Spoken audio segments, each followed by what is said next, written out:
How's it going? Calibrate Northwest. THiNK International bringing you the best and brightest leaders of our day. I'm here with Richard Stearns from World Vision. How you doing? Doing good today, Jeff. Good to be here. Good. How long have you been involved in charity work or missionary work of some form? Yeah. Well, I've been directly involved through World Vision for just about 12 years, but I can kind of trace my interest in this back to the early days when I first became a Christian in the 1970s. Wow. I just really had a heart for the poor.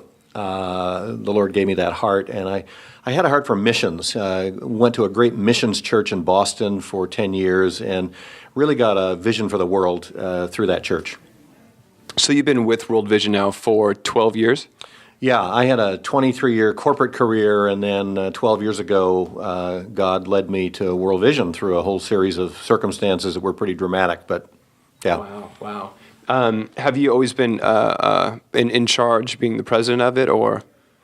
Yeah, at World Vision, I came in as the president of World Vision United States, and I had been a corporate CEO before that, but I always tell my kids I didn't start as a CEO. That wasn't my first job. I just like everybody else, I had to climb the ladder and, kind of work my way up to that. And right. but I did come into World Vision as the president. Yeah. That's awesome. Now, World Vision does stuff really all over the world. It's an incredible organization, helps a lot of people. But in charities and in charitable organizations, especially when it comes to benevolent type, people are way more into them when they're smaller and more grassrootsy. Yeah. But as soon as they start to get bigger, they start to get a little bit more corporate in a sense. They start to get a lot of criticism. What's your response to that? Yeah, well, you're right. There's kind of the charm of rolling up your sleeves and getting involved with a small organization, and there's authenticity and all of those things that come with that.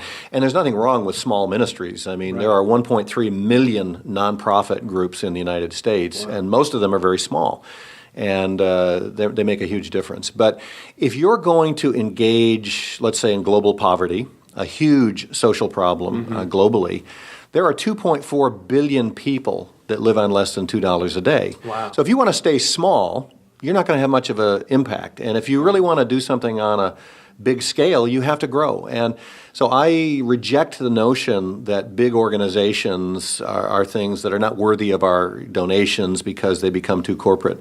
Whenever you bring together an organization to tackle a big problem, it takes a big organization to tackle big problems. So that's what World Vision's become. That's straight wisdom right there. Straight wisdom. Good stuff. What is new with World Vision? Like, what are some new projects that you're focusing on, that you're developing, or that you've just implemented? Well, we've got a number of things that are pretty exciting. And as I said, we're trying to change the world on a big scale. We've got 40,000 staff in 97 countries. So we get involved with all kinds of projects. But we're in the middle of a campaign right now where we're trying to raise a large amount of money. One of the elements of the campaign is clean water. And we're trying to bring clean water to 5 million people over the next 5 years. So that's a big vision for clean water. Second thing we're doing is malaria prevention. Malaria kills more than 1 million children a year, especially in Africa and parts of Asia. So we have a massive anti-malaria campaign that we're doing in Africa and some Asian countries. And then the third thing I'd mention is World Vision Micro. It's a new website we've launched, and it allows just anybody who has $25 or more to make a direct loan to an entrepreneur somewhere in the world, a micro loan that will help that person expand a business, start a business, and then the loan gets paid back over time, and it can be reinvested as well. So worldvisionmicro.org is the website, and that's exciting. We potentially see the opportunity to connect, millions of people in the United States to millions of entrepreneurs around the world who are poor and are trying to start businesses. That's kind of a new thing that's taking place, it seems like, in charitable organizations, where they're going and not just giving money, but they're really trying to help them become self-sustainable. Absolutely. What you learn very quickly in our line of work is that charity doesn't work. We talk about you don't give people handouts because they just become dependent on you. You give people a hand up. And so World Vision's whole model over 60 years has been built around how do we empower people to tackle their own problems? How do we empower communities to stand on their own 2 feet, to equip them with the skills they need to tackle their own problems? So we typically go into a community, we'll spend a year just talking to the leaders in that community about their vision for their children and their community. We walk with them for 10 or 15 or even 20 years as a partner, and then we leave. And we hope that when we leave, they're able to continue the progress they've made by themselves. So it's that give man a fish, he'll eat for a day. Teach man a fish, he'll eat for the rest of his life. Yeah, I mean, we use that little proverb a lot. If you give a man a fish, he'll eat for a day, and he'll be back the next day with a friend, and he'll want 2 fish. So you really have to be in the business of equipping people. And we talk about tackling the root causes of poverty. So much charity is a Band-Aid.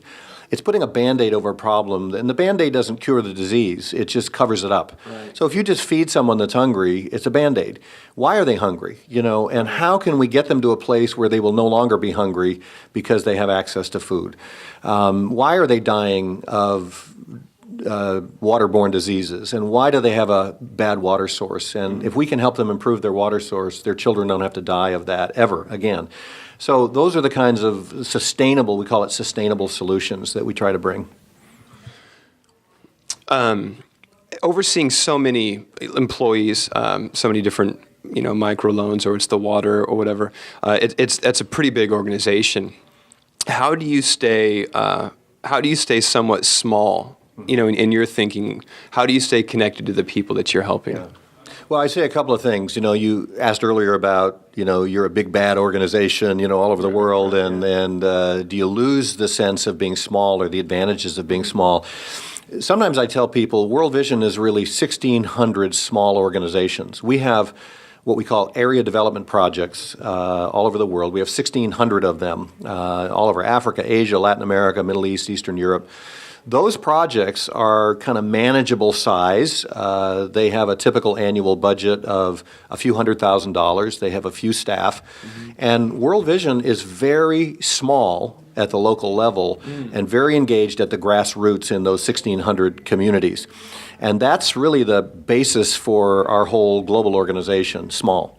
Now, what I do, I find that the more time I spend in my Federal Way Washington office, the more out of touch I get with the people we serve at the end of the supply chain. So I try to travel every year to visit projects and programs, to meet with staff, to get to know people in the community, to listen to them talk about their own problems, and to see what World Vision is doing there. So I have to get rebaptized every year. Right. That's a great model for whether it's business or ministry or whatever. Is that something you guys were intentional about developing over these last 10 years?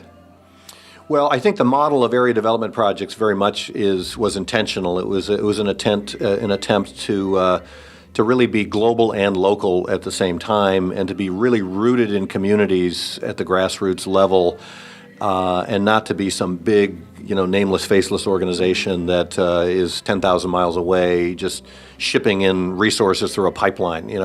So 98% of our staff worldwide are nationals. So if you go to World Vision in Uganda, you won't see one white American face in Uganda. They are 800 Ugandan nationals, from the national director all down. They're all African, and they're working to solve their problems in their communities, in their native language, and in their culture. Wow. You're a married man? I'm a married man with 5 children. 5 children. Any grandchildren? One on the way, February. Wow. Do you know if it's a boy or a girl? Or? It's a boy. It's a boy. Wow. So, and do you have any daughters? I have 3 daughters and 2 sons. So you grew up, you didn't grow up, but your children grew up, and I'm sure you saw your fair share of Disney movies. Absolutely, more than I'd like to name. If you had to pick one Disney princess for your newborn grandson to be his forever wedded wife, which Disney princess? Snow White, Cinderella, even the newer ones like Belle, the Little Mermaid, who would you pick for your grandson? Well, it wouldn't be Britney Spears, but I don't know who my Disney princess would be. Maybe it would be Snow White. She just seems so innocent and so lovely, and Snow White was probably the first movie I think I took one of my girls to. Wow, there you go. Hey, thank you so much, Richard. I appreciate it. Thanks. World Vision.